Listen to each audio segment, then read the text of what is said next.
Hello दोस्तों, जैसा कि आप सब जानते हैं India's most awaited movie KGF 2 finally आ चुकी है। KGF चैप्टर 1 जो कि 2018 में रिलीज़ हुआ, उसके बाद मानो लोगों में क्रेज़ सा पैदा हो गया था इसके चैप्टर 2 के लिए। KGF ने सारे रिकॉर्ड्स तोड़े और फिर अब KGF 2 ने भी आसमानों पे कामयाबी पा ली है। KGF 1 काफ़ी कॉम्प्लिकेटेड थी उसके कैरेक्टर्स एंड स्टोरी की इंट्रोडक्शन की वजह से, लेकिन KGF चैप्टर 2 इतनी कॉम्प्लिकेटेड नहीं। मगर एक लंबे वेट के बाद आने से और पास्ट में स्टोरी थोड़ी कॉम्प्लिकेटेड होने से कुछ लोगों को सही से समझ नहीं आई। तो आज मूवी टेल हाजिर है नॉट ओनली इंडिया बल्कि दुनिया भर में पसंद की जाने वाली मूवी KGF के चैप्टर 2 की एक्सप्लेनेशन के लिए। तो आइए शुरू करते हैं। दोस्तों, मूवी शुरू होती है 2018 से, जहां आनंद इनगलगी जी ने अपनी बुक एल्डोराडो के चैप्टर 1 की कहानी न्यूज़ चैनल वालों को सुनाई थी और फिर उन्हें अचानक हाई बीपी की वजह से ब्रेन हेमरेज हो जाता है और वो ICU में एडमिट होते हैं। यहाँ हमारी मुलाकात एक न्यू कैरेक्टर से होती है जो उनके बेटे होते हैं, विजेंदर इनगलगी, और आज 20 साल बाद उन्हें देख रहे होते हैं। न्यूज़ वाले वहां उनसे मिलने आते हैं तो बताते हैं कि आनंद जी ने हमें अधूरी कहानी सुनाई और उन्हें ये हो गया। अब जबकि गवर्नमेंट ने सारी कॉपीज जला दी होती हैं और न्यूज़ वालों के पास भी जो कॉपी होती है वो आधी जली हुई होती है, इसलिए उनके लिए कहानी पूरी करना इम्पॉसिबल सा हो जाता है। फिर विजेंदर अपने पिता की जिंदगी इस कहानी पे लगी होने की वजह से खुद वो सुनाने के लिए राजी हो जाते हैं। अब क्योंकि इतने सालों बाद उन्हें भी वो सही से याद नहीं होती तो वो अपने फादर की लाइब्रेरी में जाते हैं और लाइब्रेरी में ढूंढने पर उन्हें एक रफ कॉपी मिल जाती है और वो सुनाना शुरू करते हैं। दोस्तों, KGF में जब रॉकी ने गरोड़ा को मारा था तो वहाँ के लोगों ने उसे अपना मसीहा मान लिया था और वहाँ के गार्ड्स को मार के रॉकी को KGF का सुल्तान बना दिया था। और यहाँ दूसरी तरफ KGF के पार्टनर्स को सिर्फ यही पता चला था कि गरोड़ा मर गया है और उन्हें लग रहा था अब ये साम्राज्य छोटे भाई विराट के हाथों में जाएगा और वो सब लोग अगले दिन उसका राज्य अभिषेक देखने पहुंच जाते हैं। लेकिन दोस्तों, गरोड़ा को मारने से पहले ही रॉकी ने विराट को मार दिया था ताकि उसके बीच में कोई ना आए और फिर हमारा हीरो एंट्री देके इन सबको हैरान कर देता है और वो राजेंद्र देसाई की बेटी रीना को भी वहाँ जबरदस्ती उठा के बुलवा लेता है क्योंकि वो उससे प्यार करता है, लेकिन रीना को ये बात बिल्कुल पसंद नहीं आती और फिर वहाँ कमल रॉकी के सामने उंगली उठा के विरोध करता है तो रॉकी सीधा शूट करके उसे परमानेंट चुप करा देता है। यहाँ रॉकी के आने से KGF की आवाम बहुत खुश होती है क्योंकि वो सबको रोटी, कपड़ा, मकान, दवाइयाँ, हर ज़रूरत का सामान, इज्जत सब देता है और पुराने गार्ड्स की जगह वहीं के मर्दों को गन्स देकर गार्ड भी बना देता है। लेकिन किसी को भी सही से गन्स यूज़ करना नहीं आती और यहाँ मालूम होता है कि रॉकी ने इसी वजह से गरोड़ा के खतरनाक कमांडर वानरम को अब तक जिंदा रखा होता है। पहले तो वो ट्रेन करने को राजी नहीं होता, लेकिन फिर रॉकी कहता है KGF के कमांडर हो तुम, गरोड़ा हो या रॉकी, तुम इसकी हिफाजत करनी है और इसके सुल्तान की भी। फिर वो राजी होकर सबको ट्रेन करता है और जबरदस्त सा सिक्योरिटी का निजाम बना देता है। फिर रॉकी सभी पार्टनर्स को बताता है कि मुझे पता चल गया है कि यहाँ कोई एक माइन नहीं, टोटल 9 माइंस हैं जिन्हें गरोड़ा आहिस्ता आहिस्ता खाली करना चाहता था, लेकिन रॉकी 2 ही सालों में सभी माइंस खाली करने का सोच लेता है और लोगों के साथ खुद भी दिन रात काम करके बिजनेस आसमानों पे ले जाता है। दूसरी तरफ गरोड़ा का भाई अधीरा, जो कि अब तक बस मरने का नाटक कर रहा था, असल में उसे गरोड़ा की मौत का इंतजार था और गरोड़ा के बाद कोई बाहर वाला आके KGF पर राज कर रहा है, उससे ये बात बर्दाश्त नहीं होती और वो अब बाहर निकलने का सोचता है।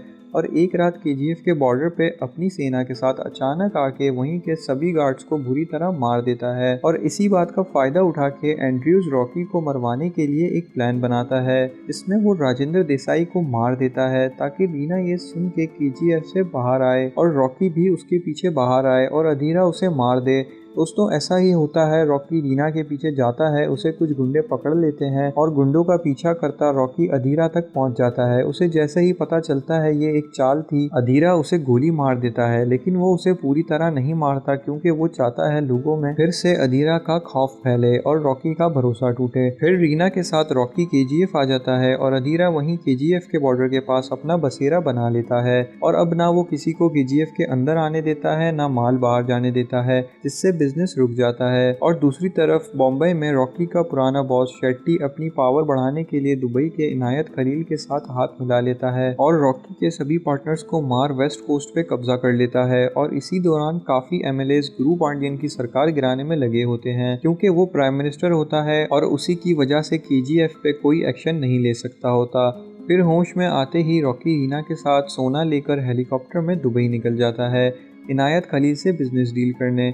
इसके लिए पहले तो इनायत खलील मना कर देता है क्योंकि अब वो शेट्टी के साथ जुड़ चुका होता है, पर रॉकी ने दुबई निकलने से पहले ही चाचा को कॉल करके अपने लोगों की मदद से शेट्टी के लोगों को मरवा दिया होता है और रॉकी के दुबई पहुंचने तक शेट्टी बर्बाद हो चुका होता है। ये जैसे ही मालूम होता है इनायत खलील फिर रॉकी से हाथ मिला लेता है और रॉकी वापसी पे उससे एडवांस गन कलाशनिकोव भी खरीद लेता है और फिर सीधा केजीएफ के बॉर्डर पे अपने आदमियों के साथ अधीरा की फौज को छल्ली कर देता है और अधीरा को भी जख्मी कर देता है। पर क्योंकि अधीरा ने भी रॉकी को नहीं मारा था तो रॉकी भी उसे भीख में जिंदगी देकर छोड़ देता है और केजीएफ से भगा देता है। और दूसरी तरफ पार्लियामेंट में सभी को धमकाकर गुरु पांडियन की गवर्नमेंट को भी गिरने से बचा लेता है। इसी बीच रीना को रॉकी से प्यार हो जाता है और वो उससे शादी कर लेती है। अब दोनों खुशी खुशी रह रहे होते हैं और रॉकी 1978 से 1981 तक 3 ही सालों में केजीएफ का पूरा नक्शा बदल देता है। उसने वहाँ आधा शहर इंडस्ट्रियल और आधा शहर मॉडर्न सोसाइटी जैसा बना दिया था और केजीएफ का तकरीबन सोना भी निकाल लिया था। लेकिन उसी साल गुरु पांडियन की सरकार गिर जाती है और नई प्रधानमंत्री बनती है रामिका सेन, जो एक ईमानदार और जुर्म से नफरत करने वाली देशभक्त होती हैं। उनके आने से सीबीआई का इंस्पेक्टर राघवन में एक उम्मीद सी जाग जाती है। राघवन सालों से केजीएफ को इन्वेस्टिगेट कर रहा था पर कोई उसकी सुनने वाला नहीं था।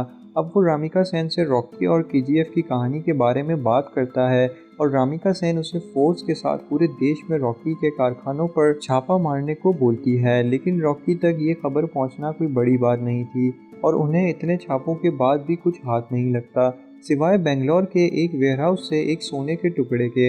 वैसे तो ये एक टुकड़ा था बस, लेकिन दोस्तों रॉकी के लिए ये टुकड़ा नहीं, उसकी माँ का सपना होता है जिसका एक भी हिस्सा वो किसी को नहीं दे सकता।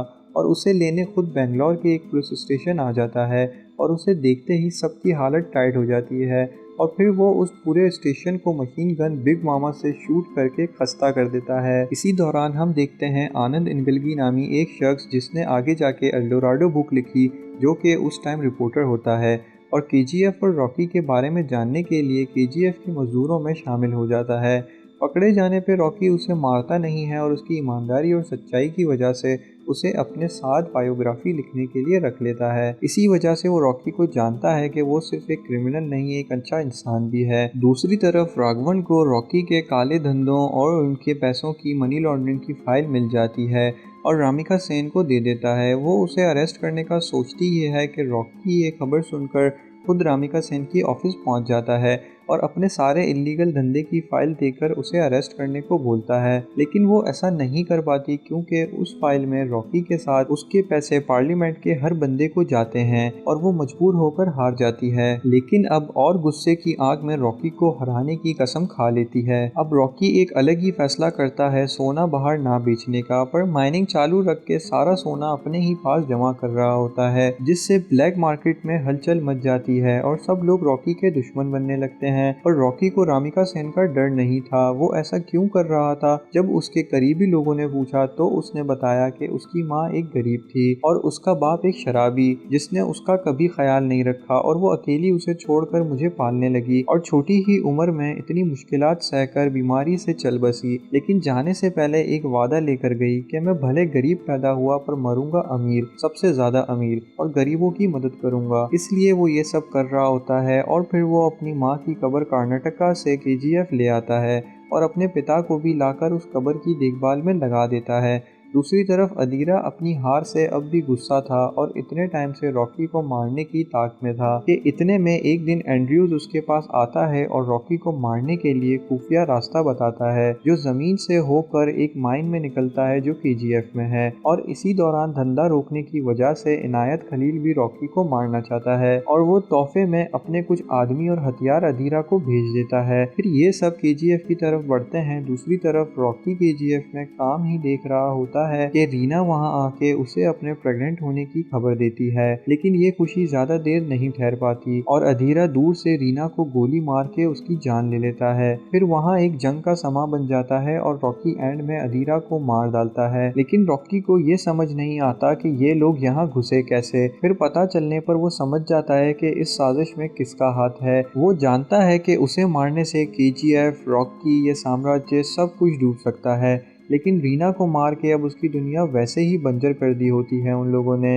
वो गुस्से में सीधा दिल्ली पहुंच जाता है और रामिका सेन की स्पीच के दौरान घुसकर उसी के सामने गुरु पांडियन को बुरी तरह मार डालता है, क्योंकि दोस्तों गुरु पांडियन ही उस पूरी केजीएफ पार्ट 1 एंड 2 का सांप होता है। जब से गरोड़ा केजीएफ का वारिस बना था, जब से ही उसकी नजर केजीएफ पे थी। इसी ने अधीरा और गरोड़ा के बीच लड़ाई कराई होती है और इसी ने फिर अधीरा को बचाया होता है। यही वो शख्स होता है जिसने रॉकी को ढूंढ के गरोड़ा को मारने बुलाया होता है। इसी ने एंड्रयू के जरिए अधीरा को वो माइन का रास्ता दिखाया होता है। इसी ने इनायत खलील और शेट्टी की दोस्ती कराई होती है और फिर एंड में रॉकी को मारने के लिए अपनी सरकार गिराकर रामिका सेन को भी बुलाने वाला और रॉकी के पीछे लगाने वाला कोई और नहीं, यही गुरु पांडियन था। हैरत हुई ना जानकर कि ये एक शख्स कितना बड़ा छुपा विलन था, लेकिन रामिका उसकी दहशत देखकर अब उसे अरेस्ट नहीं बल्कि उसके नाम का डेथ वारंट निकाल देती है और आर्मी बुलाकर पूरे केजीएफ को उड़ाने का ऑर्डर दे देती है। लेकिन रॉकी इस दिन के बारे में पहले से जानता था, इसलिए उस पर भरोसा करने वाले, उसे मसीहा मानने वाले 20,000 लोगों के लिए उसने पहले ही एक अलग शहर बना के रख दिया होता है, जिसका नाम होता है न्यू केजीएफ टाउन। यहाँ जब तक आर्मी केजीएफ पहुँचती है, सब लोग वहाँ से नए शहर जा चुके होते हैं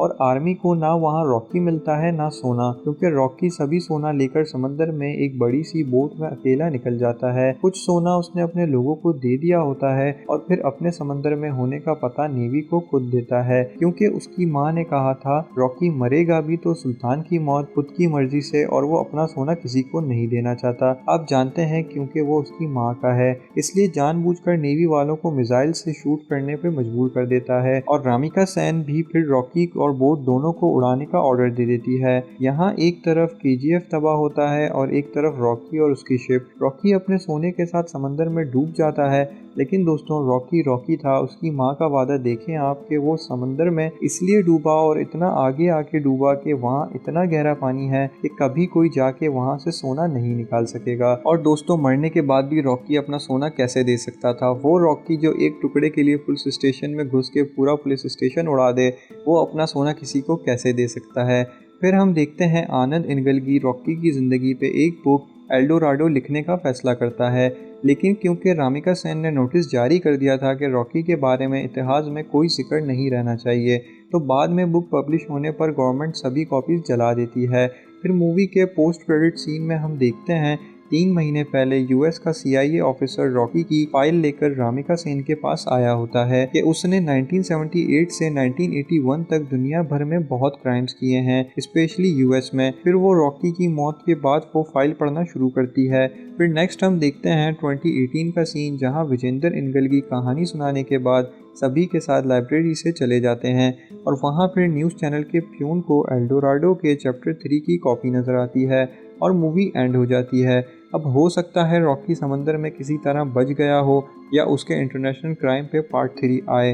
खैर जो भी हो, हम फिर मिलेंगे इफ़ KGF 3 हुई। Till then take care, bye bye.